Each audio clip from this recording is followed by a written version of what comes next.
President Dr. William Samoei Ruto, together with his family and our nation, Kenya. May those who work with him remain under the conviction and the leading of the Holy Spirit, that they may provide good counsel to the leadership of this nation. I pray that this Talanta City will be a blessing to this nation and beyond. Our young people will be nurtured to realize their full potential. So, Lord, as your servant, the President, leads us on this event, may those who are involved in implementing this project do it with a zeal that will help the nation realize the expected results. This we pray in the mighty name of our Lord and Savior, Jesus Christ. Amen. Naomba tuweze kuketi. Mheshimiwa Rais wa Jamhuri ya Kenya, Daktari William Samoei Ruto, Waziri wa Spoti Mheshimiwa Babu Namwamba, Waziri wa Masuala ya Ulinzi Mheshimiwa Aden Duale, makatibu wote waliofika hapa, Mkuu wa Majeshi ya Ulinzi General Francis Ogola, mjumbe wa Lang'ata na wajumbe wote waliofika hapa, na pia representative of the ambassador Minister Chancellor Cheng, mabibi na mabwana na wanaspoti wote waliofika mahali hapa. Mheshimiwa Rais, kwa ruhusa yako sasa naomba nimwalike DG Sports Mr. Pius Kiptenui Meto ili aweze kutupatia welcoming remarks, alafu tukiendelea na orodha. Karibu, tumpigie makofi akija. Karibu Meto.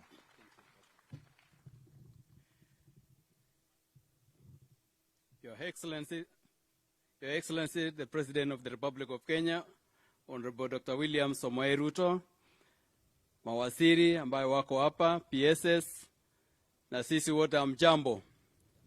It gives me great pleasure, Your Excellency, to invite you, to welcome you to this crown, for this great function of groundbreaking for the development of a great facility that is going to be an icon in this region. As you noted, Your Excellency, when we were taking you through, this facility is going to be one of its own kind in this region. So mine, Your Excellency, is to welcome all of us to this crown for this ceremony. Thank you so much. God bless you.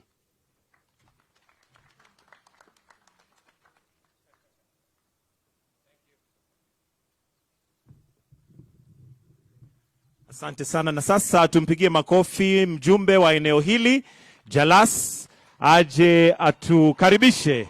Karibu sana Mheshimiwa Jalas.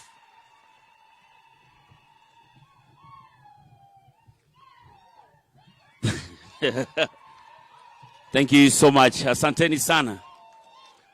Thank you so much, Your Excellency, the President, Dr. William Samoei Ruto, CS Sports, my very good brother, Babu Namwamba, all the CSS and all the protocol observed. Thank you so much, Mr. President, for visiting Lang'ata again and putting up this huge project that will not only benefit the country but also carry aspirations. So there's so many young men and women whose dreams are still based on talent.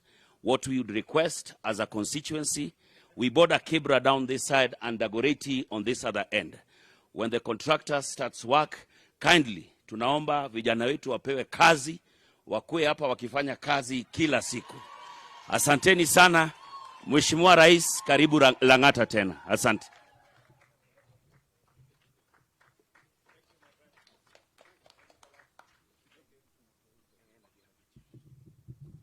Haya basi, na tukiendelea na sasa ningependa nimwalike Honorable Peter Njuguna Gitau, Chairman Sports Kenya, ili aje anene machache. Karibu sana. Tumpigie makofi akija tafadhali. Thank you so much, Your Excellency, the President of the Republic of Kenya, Dr. William Samoei Ruto. We welcome you to Talanta City for this occasion of groundbreaking. And this is your day to give us the consent to start the mega project of construction of this stadium. Thank you, Your Excellency. na wananchi, karibuni nyote. Asanteni sana. Na sasa nimwalike chair wa sports katika bunge Dan Wanyama anene machache. Tumpigie makofi pia akija, alafu atamkaribisha waziri tukiendelea.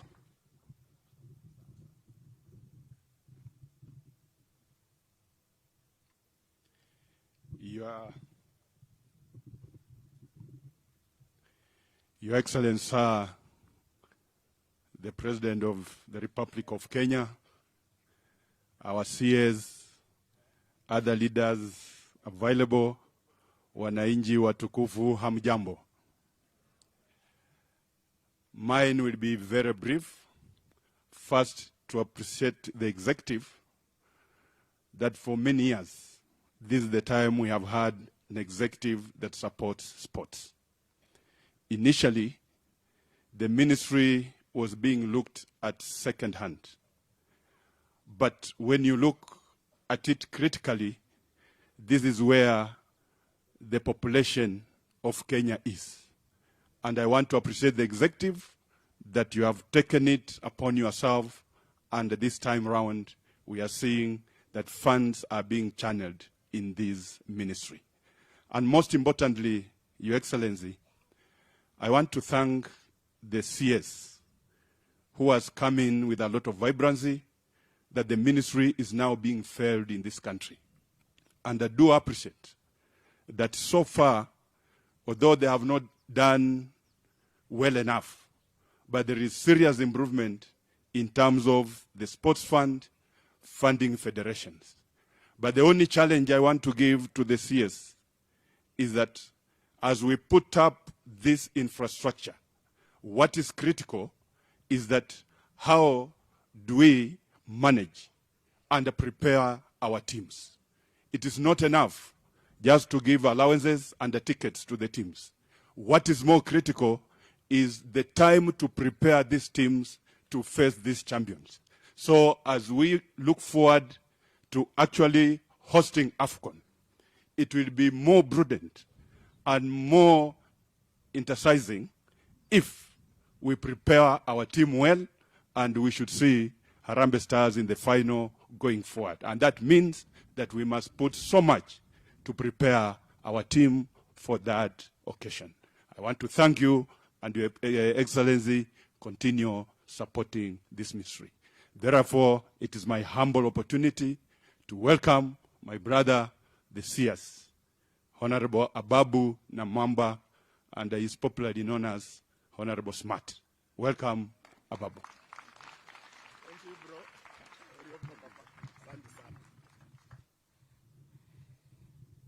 Your Excellency, karibu sana Jamhuri Grounds, karibu to the Talanta Sports City.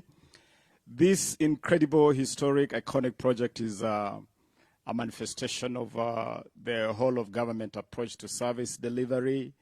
It has been a collaborative effort, and especially a partnership between our ministry, the Ministry of Youth Affairs, the Creative Economy and Sports, and the Ministry of Defense. And therefore, Your Excellency, with your permission, allow me to ask my brother and colleague and friend, the Honorable Eden Duale, the Cabinet Secretary for Defense, to say something as a partner in this incredible journey. Karibu sana, my brother. Your Excellency, on behalf of Kenya Defense Forces, Ministry of Defense, we have our Chief of Defense Forces, General Ogola, the Vice Chief of Defense Forces, Lieutenant General Mwangi, Army Commander, Lieutenant General Njiru, and our PS. We are here under your instruction just as the project managers.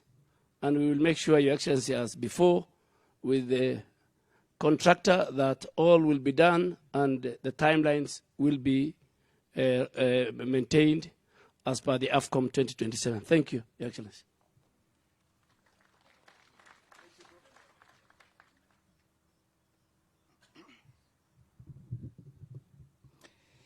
Your Excellency, in under 2 years since you ascended to office on September 13, 2022, you have performed a number of stunning miracles, quite literally. You have steadied a crippled economy that was reeling in the typhoon of a searing recession. You have rescued a besieged shilling in unprecedented freefall against all foreign currencies, and you have started reversing the painful cost of living, whose sharp spiral is among the heavy yoke of monstrous national tasks you inherited on that historic sunny afternoon of September 13, 2022. While the spotlight has been on these macroeconomic manifestations of your transformational leadership, and rightly so, at the micro and granular level, sport is among those sectors that have immensely benefited from the miracle of your Midas touch. You see, good sir, at the time you took office, a short 16 months ago, the Kenyan sporting scene was in a dizzying spin, in total shambles.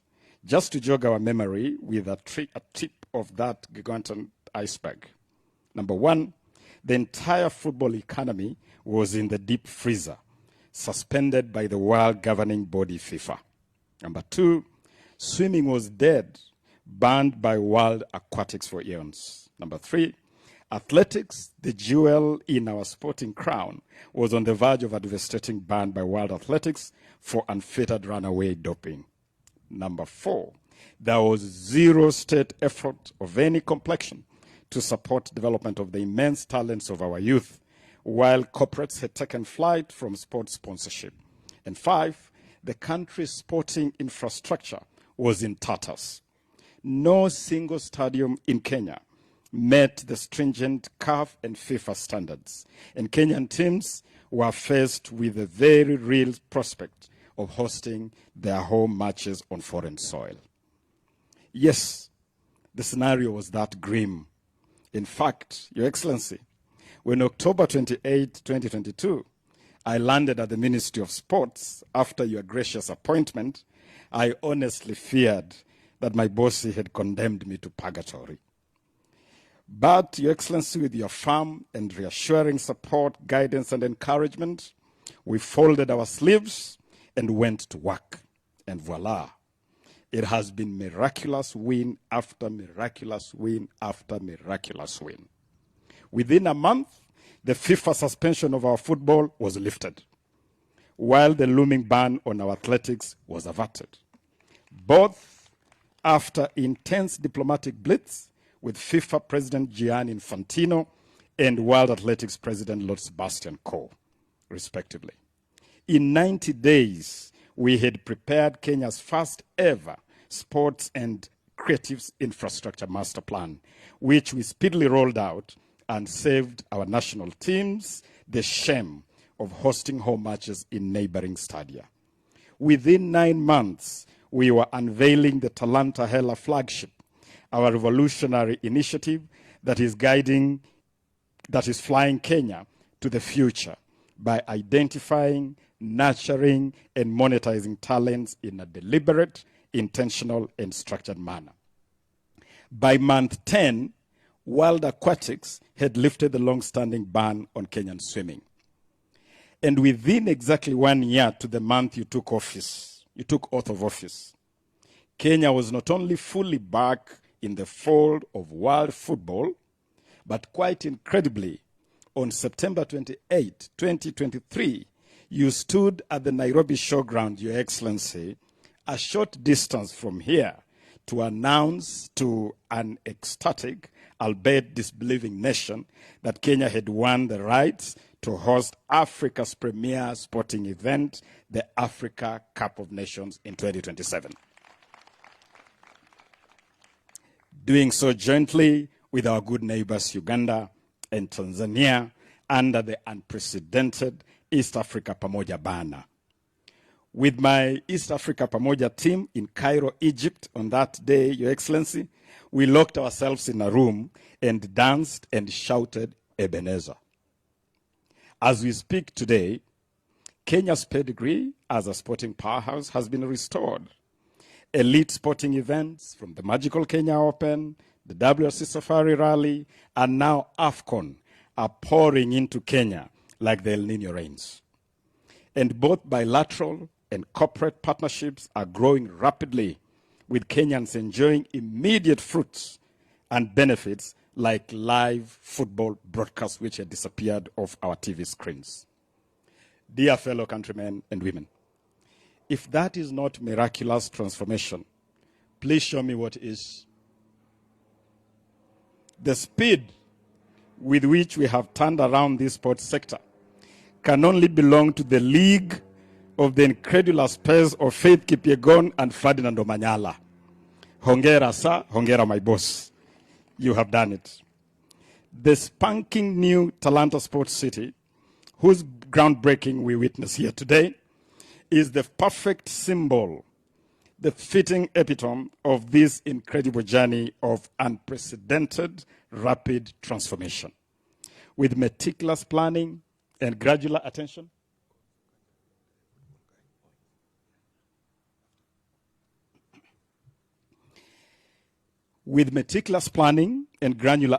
to detail, we have spent 6 months of intense work behind the scenes to conceive and curate what promises to be truly an iconic landmark. Your Excellency, the stadium whose groundbreaking you have done today is a unique design that oozes a distinct Kenyan flavor. It has been curated to reflect the very best of Kenyan culture. It is a customized football-only design tailored for soccer, rugby, and elite concerts. It is a compact edifice curated to accentuate electric, passionate atmosphere that will always hand Kenyan teams that crucial 12th man advantage for every home game. The stadium is in sync with the green agenda that is so close to your heart, Your Excellency. And we have paid attention to details like renewable energy and made deliberate effort to fuse this development with botanical gardens and green spaces. The stadium ticks all FIFA and CAF requirements on size, on circulation of funds, on VIP and VVIP spaces, and all those details that FIFA and CAF are so keen on. It is a tech-savvy facility designed for top-level live TV broadcasts, VAR, goal line technology, comparable to the very best in the world. You can compare this to any facility in the world, and it will tick the boxes.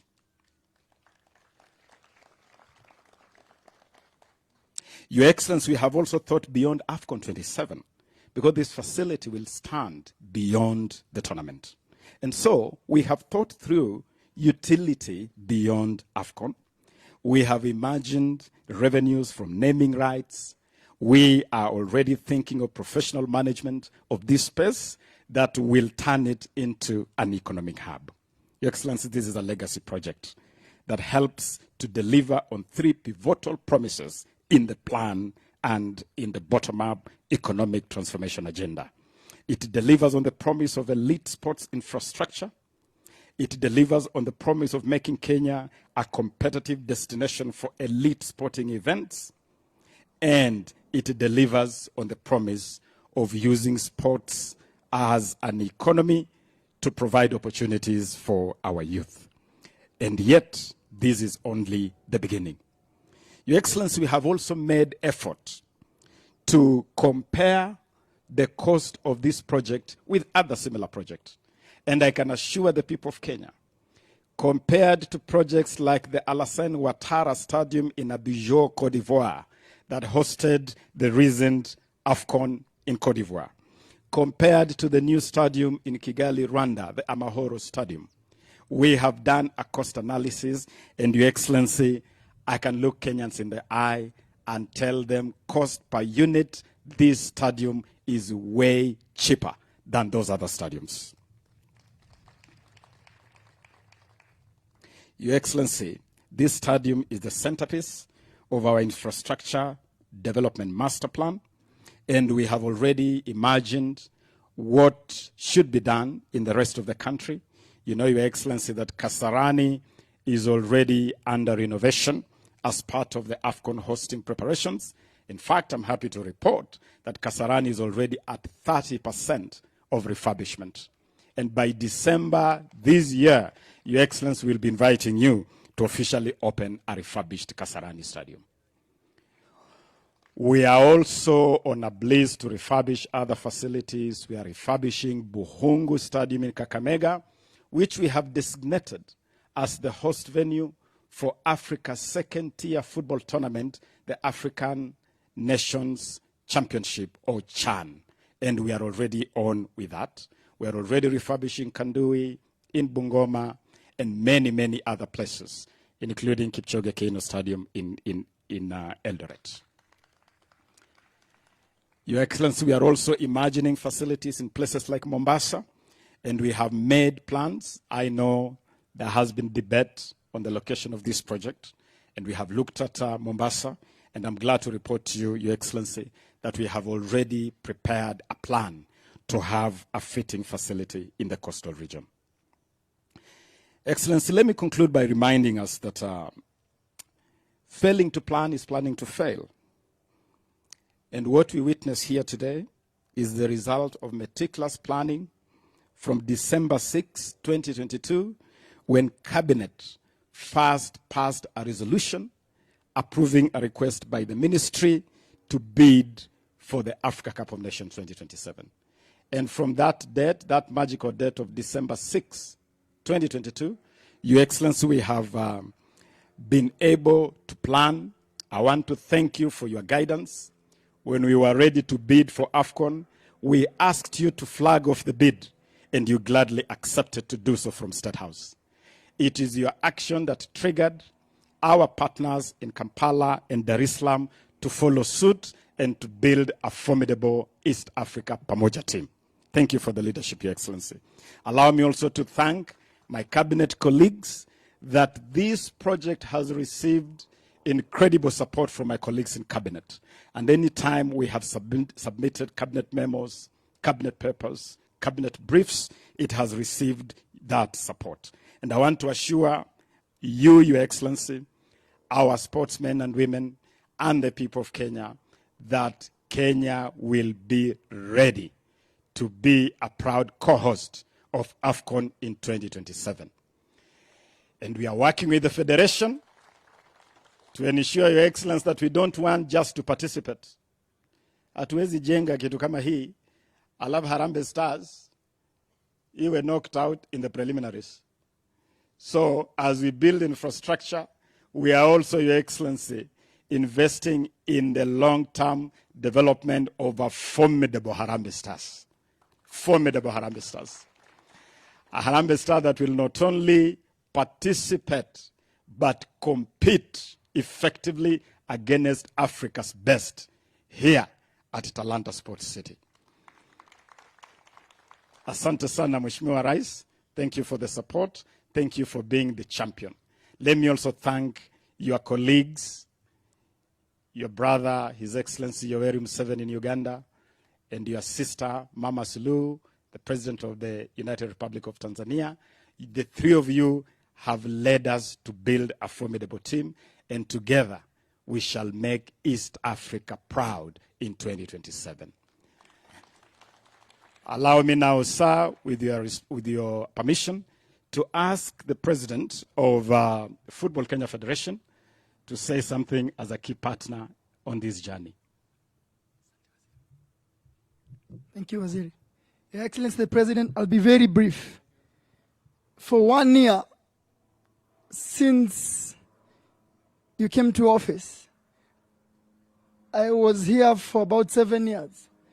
And that 1 year has been bigger for us in football than 7 years, Your Excellency. And why? Because all national teams now are taken seriously. We were in the finals of under-18 Sekafa last year, where we performed very well. The national team Harambee Stars now in every window inacheza na mataifa kubwa kubwa. We beat Qatar, your president. Huko kwao tuliwafunga. Tulikuwa na Wakenya 14,000 walikuja kushangilia na tukawafunga. We also drew against Russia. Wakaanza kusema sasa maneno ingine. Sasa ikangeletea shida. But now we are working with the ministry every day to make sure that Harambee Stars will be ready. And I want to assure you, as you said, Harambee Stars will be ready. But hii kiwanja, nikimalizia, we went to war, Your Excellency, for AFCON. Tulikuwa namba 3 tukipanda ndege hapa. Because Algeria was going to win. Lakini tulifika huko, na waziri, na PS, tukakoroga maneno, na wanasiasa huko. Walifanya hivi wakatoka na Kenya. Ndio tukatangaza. So I want to thank you for your support. And I want to say that hii kiwanja, I've been to all AFCON since 2017. Hii kiwanja is only at par with 4 in Africa. 1 in South Africa, 1 in Senegal, 1 is being built in Rwanda, na hii yetu. So tuko kwa hiyo level kama ile ya Lusail ilikuwa Qatar. I want to thank you so much. Finally, Wakenya wote sasa, I had a debate with you and Waziri in March this year. Na matches za Harambee Stars ziko kwa TV. Matches za Harambee Stars ziko kwa TV. Matches zote za ligi 2 kila weekend ziko KBC for free for all Kenyans. Just from a small debate we had with you in March this year. Thank you so much, sir, and thank you for having me. Thank you. Asante sana. Your Excellency, before I invite our governor, allow me to acknowledge the Ministry of Sports. Allow me just to ask the Principal Secretary to lead the whole of the team to rise so that we can acknowledge them. Your Excellency, this team has worked incredibly round the clock. PS Engineer Toom, the team from Sports Kenya, Noor, the CEO of the Sports Fund, the whole team, together with our State Department of Youth Affairs, led here by PS Ismail. I really, really want to acknowledge this team before you, Your Excellency. It's an incredible team. Asanteni sana. Na uambie rais ya kwamba tunajenga timu ya vijana to understudy our senior team. Boys like Aldrin Kibet, Amos Wanjala, Alvin Kasavuli, Louis Ngavi, they represent the future of sports. And we are working very closely with the Federation to fast track their development so that they can be the future of our sports. Asanteni sana, my colleagues. Now it's my privilege and pleasure to invite my brother and friend, the governor of the city of Nairobi. Karibu sana, Governor.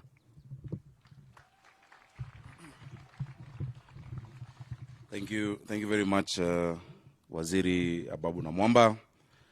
Your Excellency, the President, Mawaziri, colleagues, leaders within government, good morning. Your Excellency, you know we have guests. Apologies, we are waiting for the French State Minister, André Beville, who is part of the United Nations Environmental Assembly. We were hosting him this morning at Uhuru Park, Central Park, and they're going to the railway station to see the work that you're helping us with. So those are brief conflict, but I'm glad to be here. It is wonderful to be here with sports people and to see the work that you've been able to do in such a short time, as our FKF president has been able to see. Your Excellency, this year's AFCON was watched by 2 billion people in 180 countries around the world. Nearly 100 broadcasters bought the rights. We can be sure that when it's our turn, there will be many more broadcasters, many more viewers, and even greater interest in this tournament.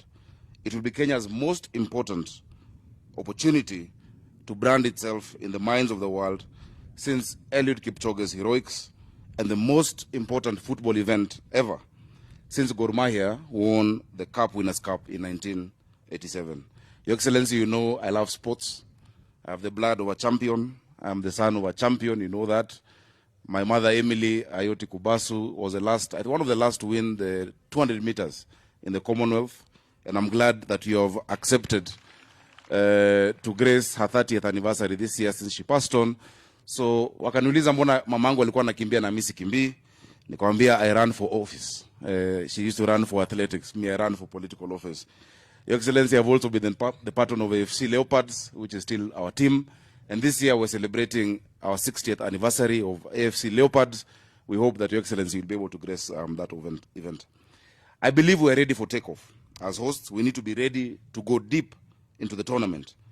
Of course, as Ababu Namwamba said, we cannot be eliminated in the first round of a tournament we are co-hosting. And of course, we want takeoff so that our country can continue to produce the talent and the successful footballers long after the tournament is over. So, ladies and gentlemen, these are the tasks that we have to grapple with.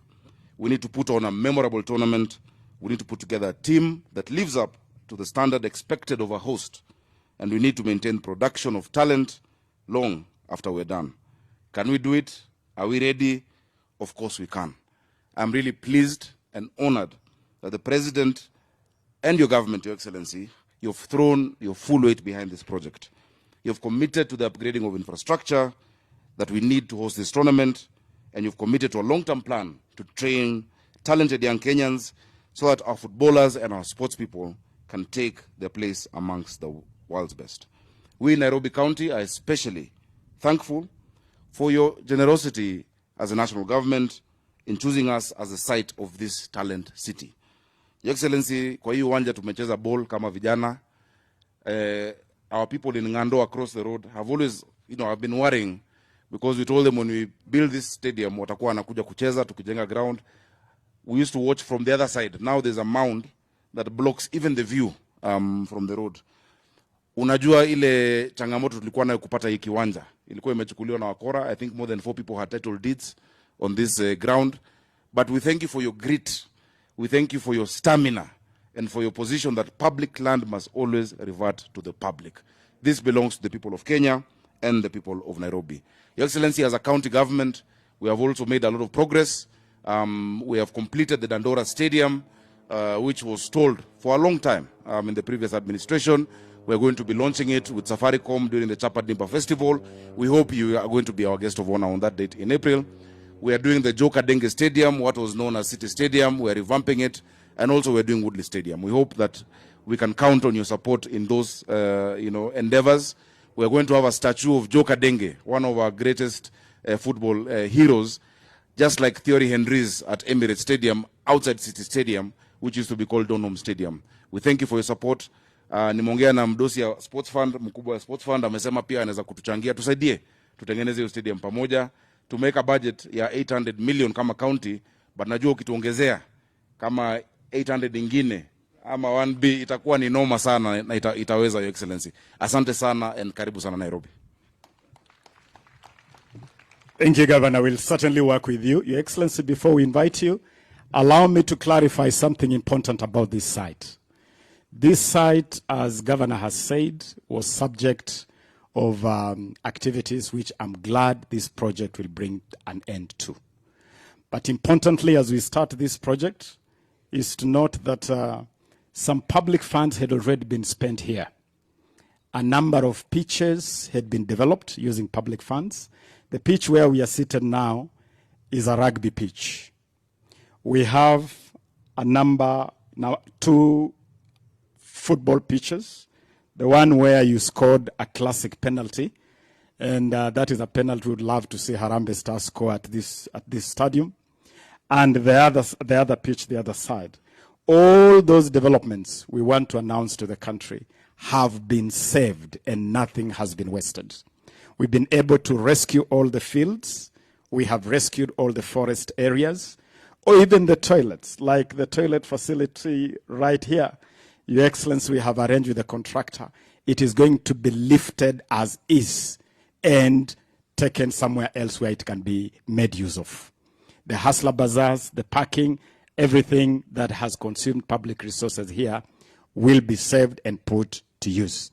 And now, good people, it is my privilege, honor, and pleasure to ask you to stand up so that we can welcome His Excellency, the President of the Republic, to address us. Karibu sana sa.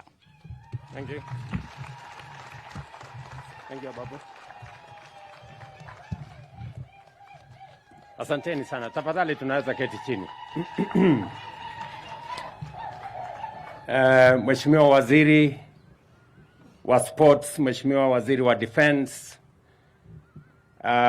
President wa Federation yetu, Bwana Mwenda, mbunge wa sehemu hii Bwana Jalash, na gavana wetu wa jiji la Nairobi, Mheshimiwa Sachs, na hawa wangwana wengine wote, na wanaspoti wa taifa letu la Kenya, hamjambo.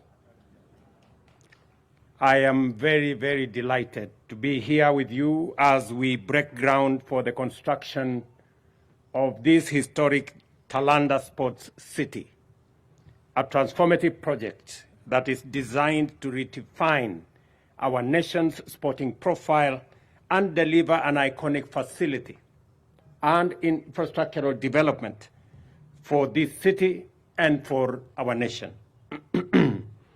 In the bottom-up economic transformation plan and agenda for our country, we committed to facilitate our sportsmen and women and deliver adequate resources to develop every sporting discipline for Kenya to live up to its identity as a sporting nation.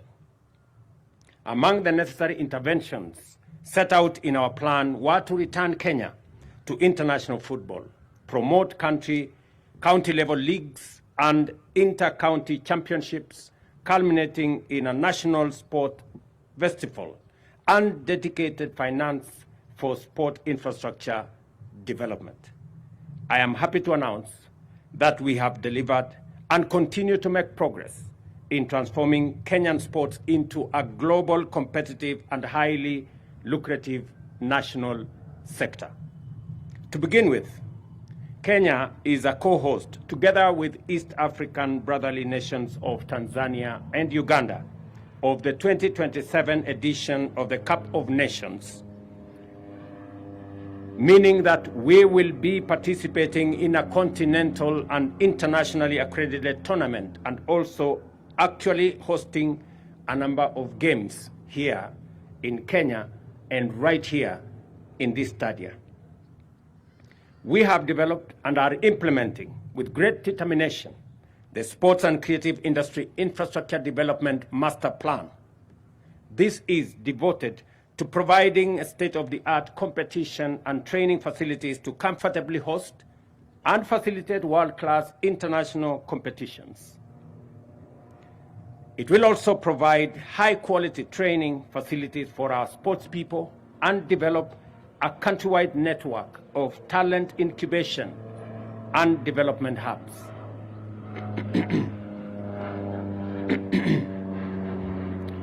Evidently, AFCON 2027 is just the beginning of our nation's endeavor to become a regional, continental, and global center for sport development and competition. To get there, we are committed to invest intensively and strategically to upgrade various sport facilities, including the comprehensive renovation of Kasarani Stadium, as well as the construction of new modern premises and amenities. It is our intention to make AFCON 2027 a memorable continental showpiece, and we are literally working round the clock.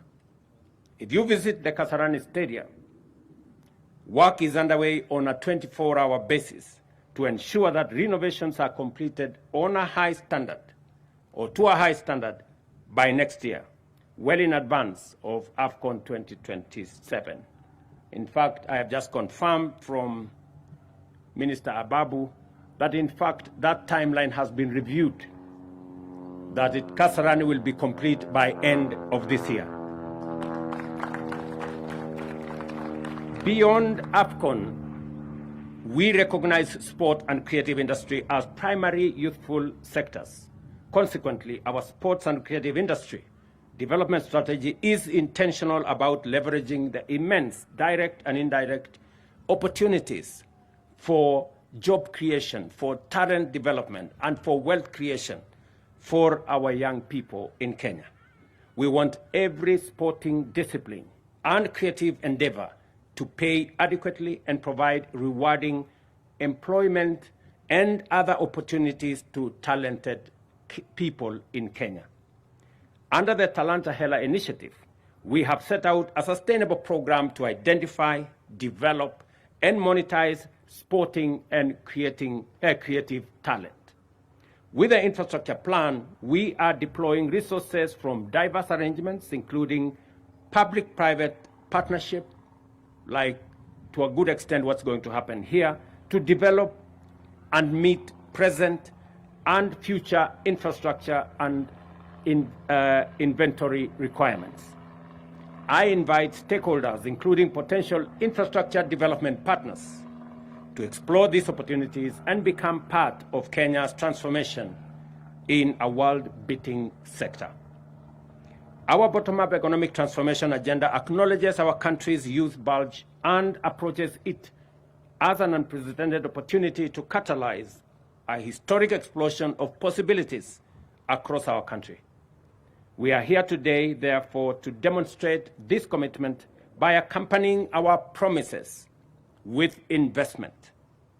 The Talanta Sports City represents our determination in action to connect our youth to meaningful opportunities to explore their talent, give themselves an opportunity to train in modern facilities, and work with us towards winning the games that we are set out to engage in. Our journey to return Kenya into a global sporting powerhouse is firmly underway. Under the Talanta Hela initiative, the Kenya Academy of Sports has, within its first year of implementation, assembled a vast pool of impressive talent which have begun to feed to our national sporting teams, clubs, and academies with high-caliber sportsmen and sportswomen. Our commitment to deliver a sustainable pipeline of formidable talent places us in a highly promising position with regard to future competitions. We can look forward to a strong performance from Harambee Stars on home soil. And I hope Harambee Stars are listening to me come 2027. Likewise, future Olympic and other international competitions will witness transformed Kenyan teams harvesting medals with renewed efficiency. As Babu has said, apart from this stadium that we are going to build here in a record under 2 years, I have agreed with the ministry, and that is why the Ministry of Sports is represented here, and the Ministry of Defense is also represented here, because we want this stadium to be built to world-class standards using military discipline. So I will expect our defense team, Aden Duale, the CDF, and your team, to make sure that all the timelines we have agreed are kept by the contractor. And I expect that there will be supervision every week and every 2 weeks. And I will be here myself every 3 months until this facility is completed. To get to the top of global sport and creativity, we have to start at the bottom, right down to the foundation, which is infrastructure development. And that is why this groundbreaking ceremony for the construction of the Talanta Sports City is therefore another step up the ladder of our bottom-up transformation of our sport and creative industry. And as the minister has said, this facility will be accompanied by the renovation in Kasarani. We will then proceed to renovation in Nyayo. The renovation in Buhungu Stadium in Kakamega will be underway to deal with our competitions. The renovation in Buhungu Stadium, the renovation in Kipchoge Stadium, and we are seriously considering another stadium in Mombasa. There was a huge debate as to whether we should have this facility here or we should have it in Mombasa. For reasons that I was persuaded, we decided that this facility will be here, but we will equally find a place in Mombasa to do a good stadium that will be a low-altitude stadium, which will both support our sportsmen in athletics and in other games to train at the low altitude facilities in Mombasa. Let me commend the work that has been done over the last 6 months. I know many teams, they have met with me many times. We have gone back and forth because we wanted to make sure that the stadium is world-class, it will be built in record time, and it will be cost-effective. Because ultimately, we must account for every shilling that we spend from the coffers of the people of Kenya. I am also very proud that the team has also taken into account the position of Kenya as a great champion of matters renewable energy, environmental issues. Hosting UNEP here in itself is a big step and a major statement. And therefore, I am very happy that many of the trees here will not be cut down, many of them will be saved, and we will plant additional trees, as we have done again this morning. I'm also happy that all the facilities that initially had been put in place have been saved, and that no facility here that had been constructed using public money will be lost, that we are going to keep all the facilities here. And this facility is not only going to serve our premier competitions, but also the grounds here will have opportunities for people from Gando and all these areas to also use the facilities in this stadium. For those who don't know, I lived in Gando here, and therefore I am in the village when I am here, and I am very happy that I have come to break ground in my former village to build a world-class stadium. The ministry should work in collaboration with the county government of Nairobi so that we can agree on how young people, sportsmen and women from these local villages here can also have access to use this facility so that we can grow talent from the local community here. Let me also confirm that we are going to work with the Nairobi City Council in the facilities they have mentioned, whether it is the city stadium that they want to convert into Joe Kadenge Stadium. I want to ask Babu Namwamba to have consultations with the governor so that we can see what facilities and what resources we can make available to support the county government of Nairobi in the construction of that facility. And let me assure sportsmen and women that they are front and center in our plan to ensure that sports, and Kenya being a great sporting nation, that sports receives the requisite support, financial, policy, political, goodwill, support for our teams so that we can continue to take our place as a sporting nation in the world. Ladies and gentlemen, with this groundbreaking, the construction of the Talanta City is officially launched.